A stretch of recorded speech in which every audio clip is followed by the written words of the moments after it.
Assalamualaikum warahmatullah and welcome everyone. In this video presentation, we will be discussing advanced equity topics, the share repurchase and redemption of redeemable preference shares. For this topic, other than the technical parts of recording and reporting the two events, we will first discuss on things like why companies buy back their own shares, is redeemable preference shares an equity or liability. These discussions could be very lengthy, but for the purpose of the course, I will only touch the surface and highlight few important points rather than going deep into them. Remember, as accountant, we may be interested in the recording and reporting more than the underlying reasons for decisions made by the management, but knowing some issues behind them would help with our judgment and trigger our interest in them even further. For the purpose of this video presentation, we will first look at repurchase of shares, and then we will discuss redemptions of preference shares. Purchase of own shares and share buybacks are two terms that refer to the same event, buying back companies' own shares either from the market or directly from shareholders. One thing that we need to understand is that when a company issues shares, its main purpose is to raise funds for the company so that it could expand or run the business with less worry about having not enough capital.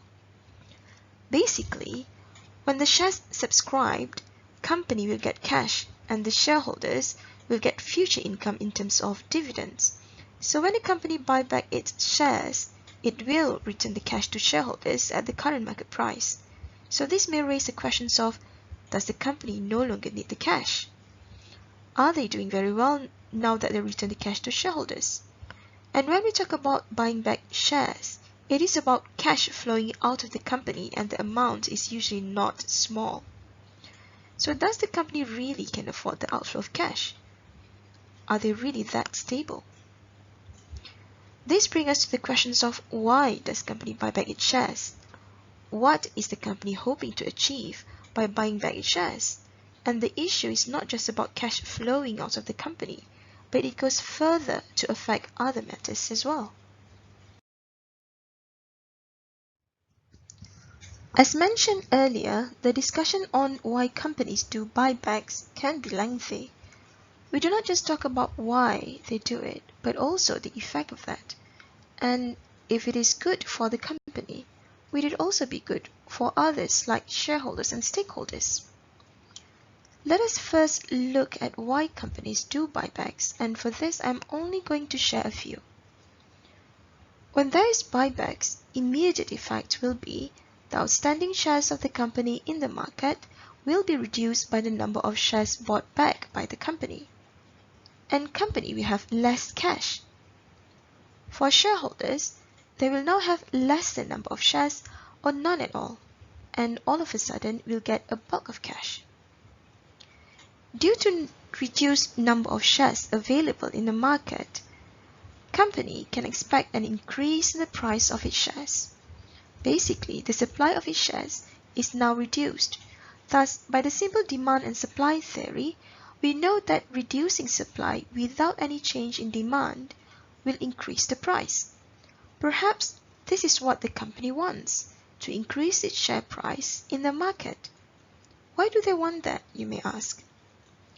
A high market price could be translated as the company doing very well, operational-wise. Thus, the prospect of it doing even better in the future may make the demand for it increasing, thus higher market price. The only thing is, here, the market price increased not because of the increase in demand, but a reduction in supply. It is superficial. For the same reason, a company may sincerely think that its share price is too low and does not reflect the real performance of the business. Now we do know that demand and supply is not the only factors that determine the market price. Thus, in this case, the company may believe that other factors have pulled down the price to a level that does not reflect the true value of its shares. And this might make their current investors to think that they are not making good return, thus may entice them to sell the shares, which will make the price even worse. So the quick fix for the company is to repurchase the outstanding shares, thus reducing the number of shares available in the market, and hope that the price will increase to better represent the company's performance. So just from this one, we can see that share buybacks can be a result of good intention or bad intention. The other immediate effect that we mentioned is lesser cash in the company that do the buybacks. The truth is, company may also decide to do buybacks to return cash to shareholders because it simply has too much cash. Yep, you hear it correctly, too much cash. One thing that you must remember is, if a company issues shares, it means that the company is sharing some of its rights with shareholders, most of which are strangers outside of the company. So say you are the founder of your company and you issue shares, it means that you are sharing the rights to future profit of your company with others. You will have less rights. You will need to ask for their consent for some crucial decisions in your company before you can proceed with your plan for the company, because you need more capital to expand. Consequently, too, those strangers will expect return from you. But what if there is not much room to expand anymore? The money that you raise may be lying idle, and that is burdensome to your company. For once, shareholders will start to question what you are doing with that much cash lying idle. This may be seen as you not being effective in managing the fund. If you believe that there is not much growth left, especially for companies that have dominated their industries, it is best to simply return those cash to shareholders. You really do not want to unnecessarily share your company with strangers when you have no need for their money, right? So buying back the shares from your shareholders will save you the hassle to having deal with them unnecessarily, and more importantly, reduce the cost of the capital. That is, reduce the amounts of profits that you need to share with them in terms of dividends. Another immediate effect of share buyback is increase in the company's earnings per share, or EPS. We know that EPS represents return for every 1 ringgit invested in the share. Since to calculate EPS, we simply divide company's earnings represented by its net profit after deducting dividend for preference shares by the number of outstanding ordinary shares. For example, we have 150 million ringgit net profit divided by 200 million units of shares outstanding. This gives EPS of 75 cents, translated as having 75 cent return for every 1 ringgit invested in the company's share. So since after buying back its own shares, the number of shares outstanding will also reduce, therefore EPS will increase, or the amount of return per share will increase, and this will make the company looks desirable. In this case, EPS increased to 1 ringgit and 50 cent, translated as having 1 ringgit and 50 cent return for every ringgit invested. All of a sudden, every ringgit invested in the company earned a much higher return, when in fact the number of shares available in the market is reduced. But again, this is a quick fix for a good image of the company, so that current investors would be happy, and perhaps this would also attract more potential investors. One last reason that I want to share is, company may buy back its shares in fear of hostile takeover. Like we know, each share represents rights of shareholders in the company, including to vote for decisions made in the company. If we hold more than 50% shares of a company, technically, we have the control over that company, since whatever decision they want to make and need voting, we have the majority of the votes. You will discuss the issue of control in a company in detail in your advanced courses. A company may realize that there is an aggressive buying of its shares in the market by a certain other company that might have expressed their interest to take over the company but was refused, for example. Since direct approach did not work, that other company may buy direct from shareholders or from the market.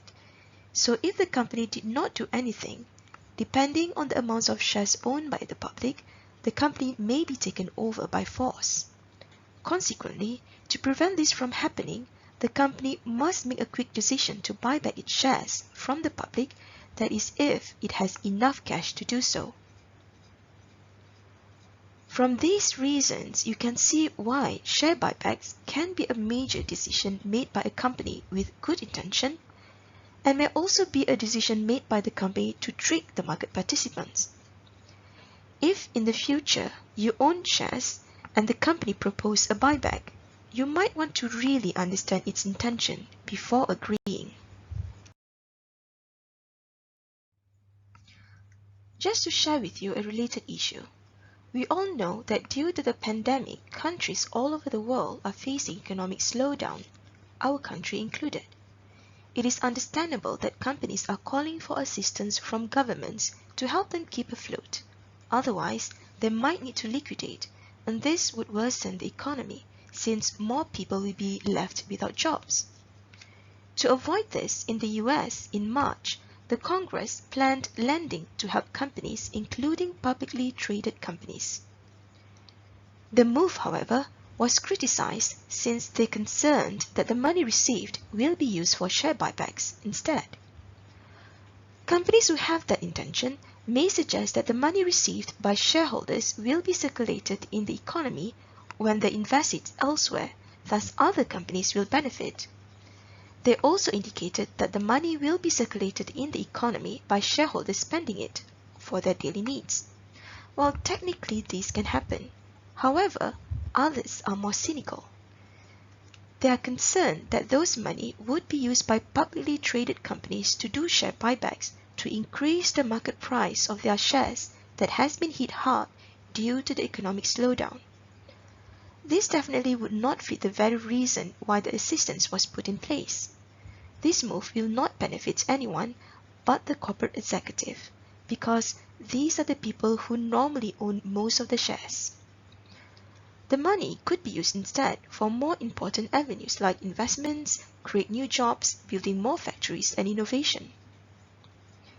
It is now July 2020, government assistance has been released, and it is reported that 41 companies, or 75% of the companies that received the assistance, are not in dire need of cash, as they are well protected simply by looking at their earnings from previous year.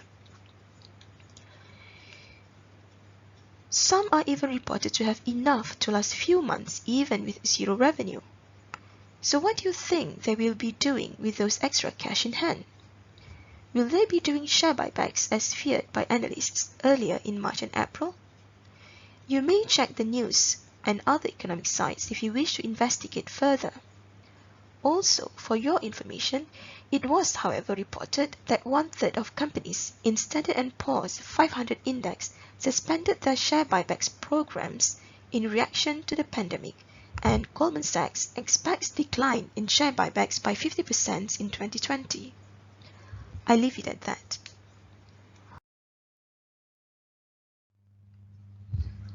Let us go back to the main subject of this video presentation.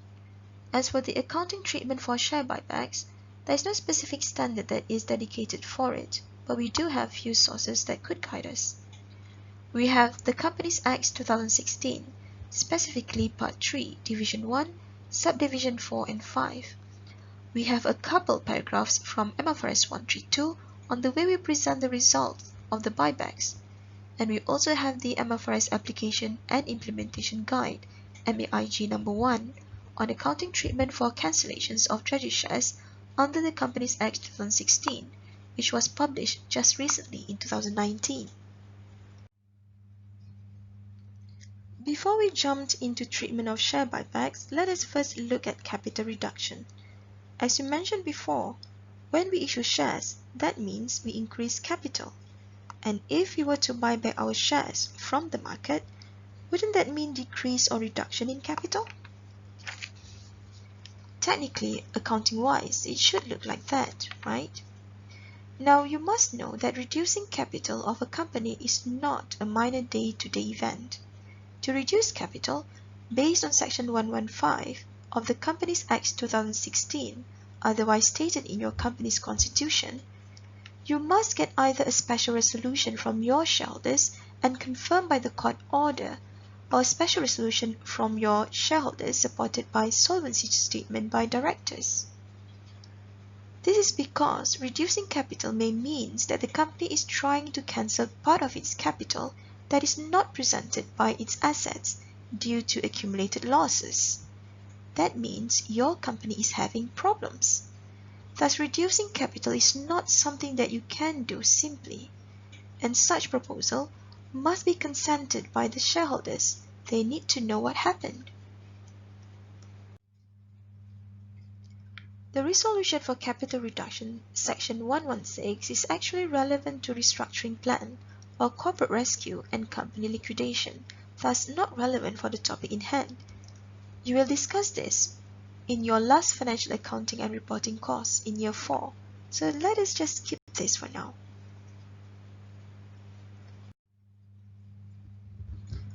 Resolution in Section 117 is more relevant.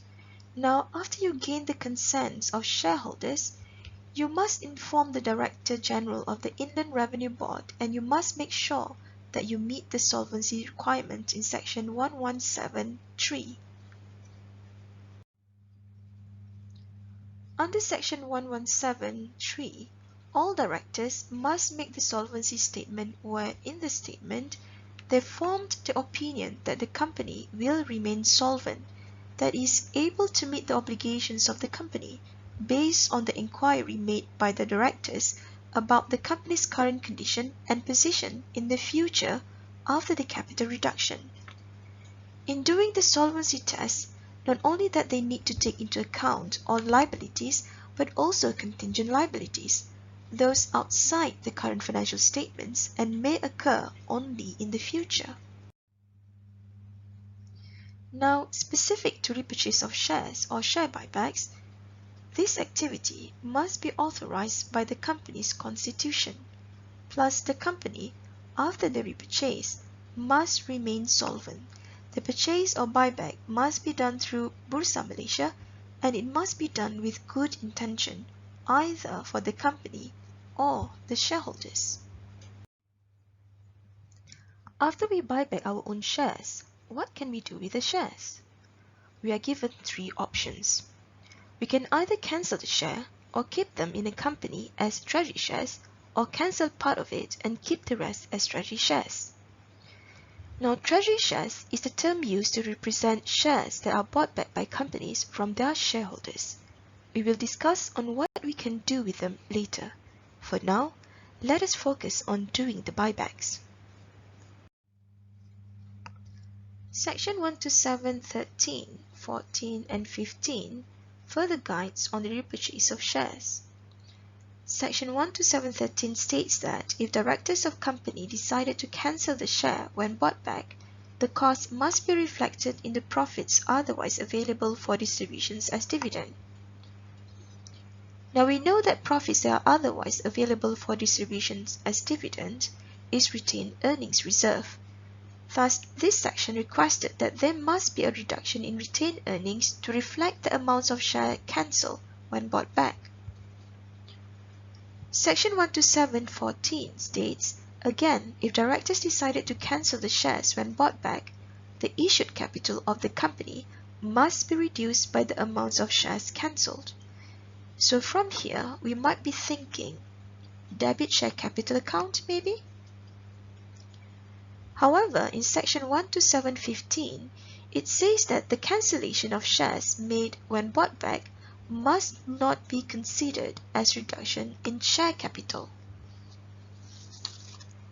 Thus, whatever amount that was cancelled, thus taken out from share capital account, must be replaced by the same amount. And this might suggest a credit in share capital account after a debit earlier when cancelled. This is what makes us struggle to understand the accounting treatment when Companies Act 2016 was first published. Because before 2016, the cancellation will be replaced with a capital reserve called capital redemption reserve. But now, there is no mention of the capital reserve account, thus we were left hanging. Let us look at an illustration to understand this. Here we have SMN Berhad with 100,000 units of shares with a par value of 1 ringgit, and 10,000 of these shares are repurchased at 1 ringgit and 50 cent. Then the director decided to cancel the shares at repurchase.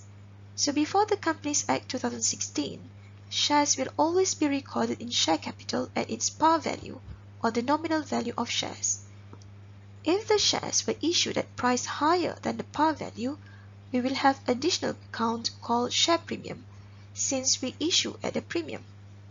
So when the shares are cancelled at repurchase, we will debit share capital at its nominal value of 1 ringgit, credit bank at the cost of repurchase of 1 ringgit and 50 cent, and the balance will be written off from either share premium accounts if the shares were issued at premium, or retained earnings if the share were issued at par value.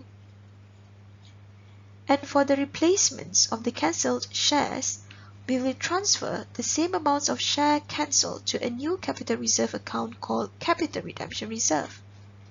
So our capital will remain at 100,000 ringgit and thus fulfill the requirement to not consider the cancellation as reduction in capital. With Companies Act 2016, there are no longer par value, thus no share premium either.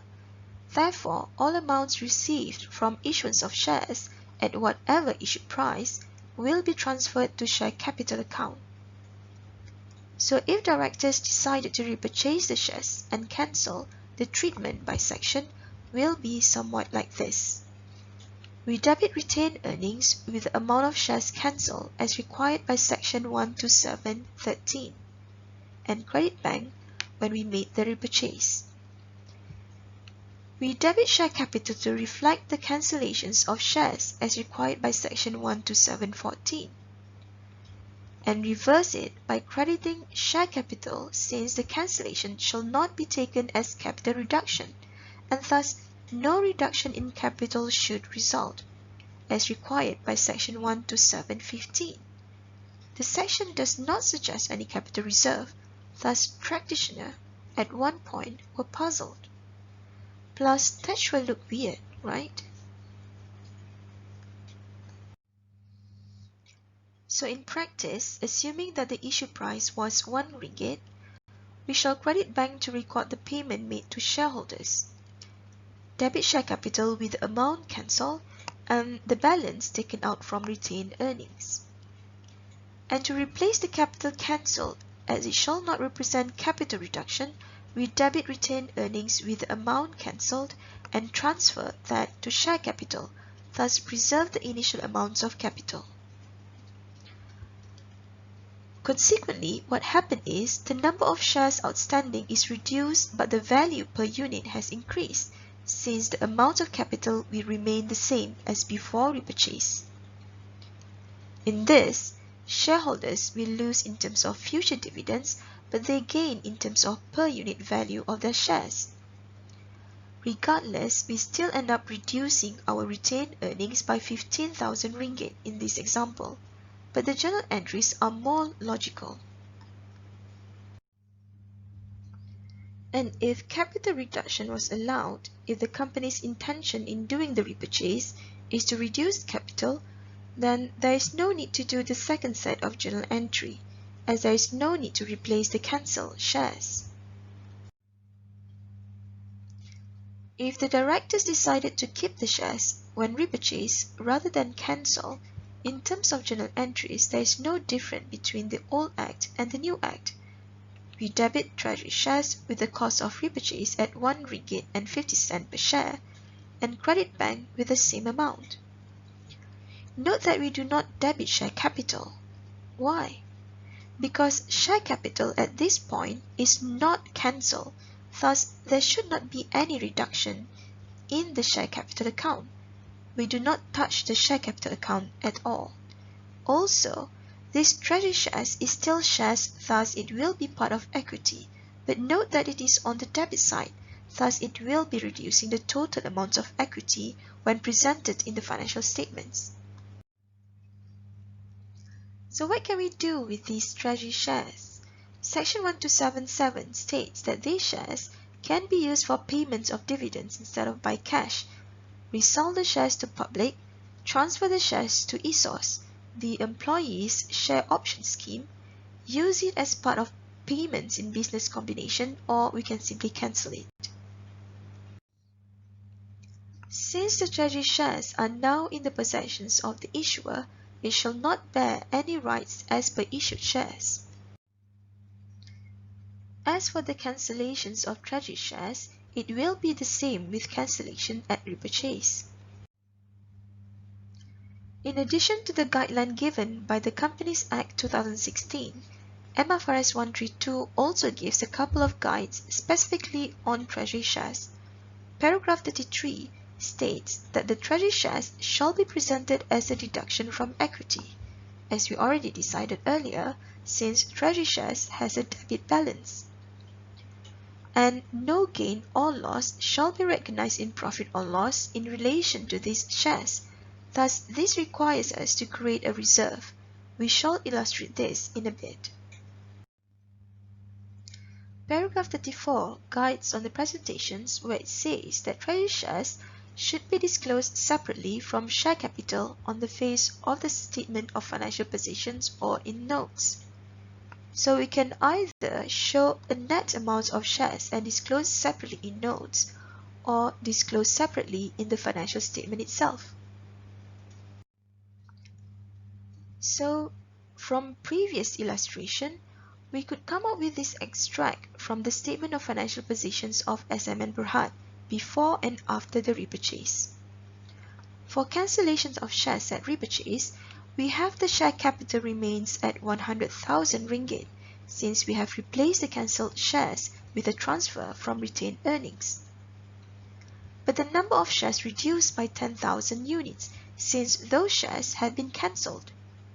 Thus, the value of the shares has increased from 1 ringgit per unit to approximately 1 ringgit and 11 cents per unit.